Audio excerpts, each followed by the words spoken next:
ആദ്യം തന്നെ മാർക്കോ എന്ന് തന്നെ ചോദിക്കാം. ഇപ്പോൾ സിനിമ വലിയ വിജയം നേടി തിയേറ്ററിൽ ഓടിക്കൊണ്ടിരിക്കുകയാണ്. ഇപ്പോൾ പല സംസ്ഥാനങ്ങളിലും പല ഭാഷകളിൽ ഡബ് ചെയ്ത് സിനിമ റിലീസ് ചെയ്തു. ഒരുപാട് അക്സെപ്റ്റൻസ് ഇപ്പോൾ കിട്ടുന്നുണ്ട്.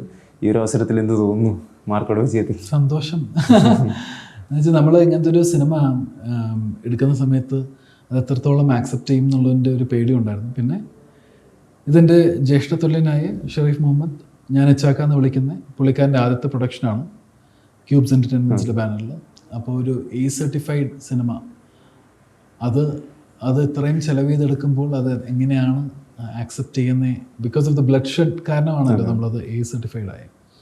അപ്പോൾ ആ വയലൻസും കാര്യങ്ങളൊക്കെയും അന്യഭാഷകളിലും അല്ലെങ്കിൽ ഇൻ്റർനാഷണൽ സിനിമ വേൾഡിലൊക്കെ നമ്മൾ കണ്ടേക്കുന്നതാണ്.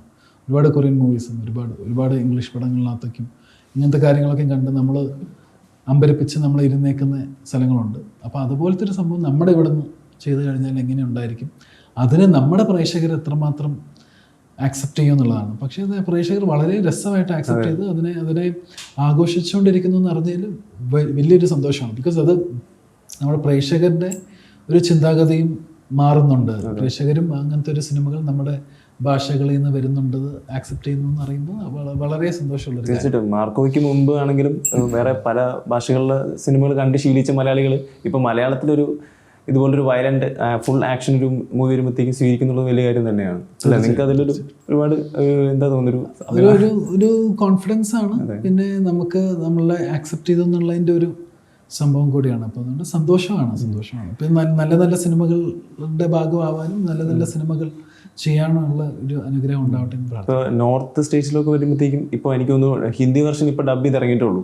അപ്പോൾ അവിടുത്തെ ബേബി ജോൺ പോലുള്ള സിനിമകളൊക്കെ മാറ്റി ഒരുപാട് സ്ക്രീനിൽ ഇപ്പോൾ മാർക്കോയ്ക്ക് ലഭിക്കുന്നുണ്ട്. ഹിന്ദി ശരിക്കും പറഞ്ഞാൽ ഇവിടെ റിലീസായ അന്ന് തന്നെ അവിടെയും റിലീസായതാണ്. പക്ഷേ ഒരു സിനിമ ആസ് മൗത്ത് പബ്ലിസിറ്റി ആണല്ലോ. ഇപ്പോഴാണ് ആ സിനിമയെ പറ്റി എല്ലാവരും സംസാരം തുടങ്ങിയത്. അപ്പോൾ സംസാരം തുടങ്ങിയതും നമ്മുടെ കേരളത്തിൽ നിന്നാണ്. കേരളത്തിലെ ഒരു വേവ് കാരണം തന്നെയാണ് അവിടെയൊക്കെയും സംസാരം ഉണ്ടായത്. അപ്പോൾ ഇവിടെ ഇതിനെ നല്ല രീതിയിൽ ആക്സെപ്റ്റ് ചെയ്ത് എല്ലാവരും സംസാരിക്കാൻ തുടങ്ങി. അപ്പോൾ അന്യസ്ഥലത്തും അതിനെ ആക്സെപ്റ്റ് ചെയ്ത് അവർ സംസാരിക്കാൻ തുടങ്ങി. നമുക്കിപ്പോൾ കൂടുതൽ സ്ക്രീൻസ് ഒക്കെ തരുന്നുണ്ട്. സോ വലിയൊരു സന്തോഷം. ഇപ്പോൾ ഈ 18+ മൂവീസ് ആയതുകൊണ്ട് നിങ്ങൾക്ക് ഈ ഫാമിലി ഓഡിയൻസ് കയറുമോ? അങ്ങനെ ഒരു ടെൻഷനും കാര്യങ്ങളൊക്കെ റിലീസ് സമയത്ത് നിങ്ങൾക്ക് ഉണ്ടാവുമല്ലോ. കൂടുതൽ യങ്സ്റ്റേഴ്സ് ആയിരിക്കും ഇങ്ങനത്തെ പടങ്ങൾ പ്രിഫർ ചെയ്യുക കാണാൻ. അങ്ങനെ ഒരു ടെൻഷൻ ലൈക്ക് ഇപ്പോൾ അണിയറ പ്രവർത്തകരുടെ ഭാഗത്താണെങ്കിലും ആക്ടേഴ്സിൻ്റെ ഭാഗത്താണെങ്കിലും അങ്ങനെ എന്തെങ്കിലും ടെൻഷൻ തീർച്ചയായിട്ടും ഉണ്ടായിരുന്നു. ബിക്കോസ് ഇങ്ങനത്തെ ഒരു സിനിമ ഇച്ചാക്ക പ്രൊഡ്യൂസ് ചെയ്യുന്ന തന്നെ എനിക്ക് ഏറ്റവും വലിയൊരു ടെൻഷനായിരുന്നു. പുള്ളിയുടെ ഗട്ട്സും പുള്ളിയുടെ ഒരു കോൺഫിഡൻസ് ആയിരുന്നു ഈ സിനിമ ഇങ്ങനെ തന്നെ ചെയ്യണം, ഇതിനകത്ത് ഏറ്റവും ബെസ്റ്റായിട്ട് നമുക്കൊരു അതിൻ്റെ ഒരു സിനിമാറ്റിക് എക്സ്പീരിയൻസ് നമുക്ക് കൊടുക്കാൻ വേണ്ടി. ഇപ്പോൾ സിനിമയായിട്ട് കാണുക, അപ്പോൾ അതിൻ്റെ ഒരു സിനിമാറ്റിക് എക്സ്പീരിയൻസ് കൊടുക്കാൻ വേണ്ടി അതിൻ്റെ ഏത് രീതിയിൽ വേണമെങ്കിലും നമുക്ക് അതിനെ ചെയ്യാം എന്നുള്ള രീതിയിലും അതിന് വേണ്ടിയിട്ട് പുള്ളിക്കാരൻ ഒരുപാട് സ്ട്രഗിൾ ചെയ്തിട്ടുണ്ട്. റൈറ്റ് ഫ്രം ദ സെൻസർ ബോർഡിൽ തുടങ്ങിയിട്ട് എല്ലാവരുടെ അടുത്തും അവർക്കെല്ലാവർക്കും നമുക്ക് താങ്ക്സേ പറയാം.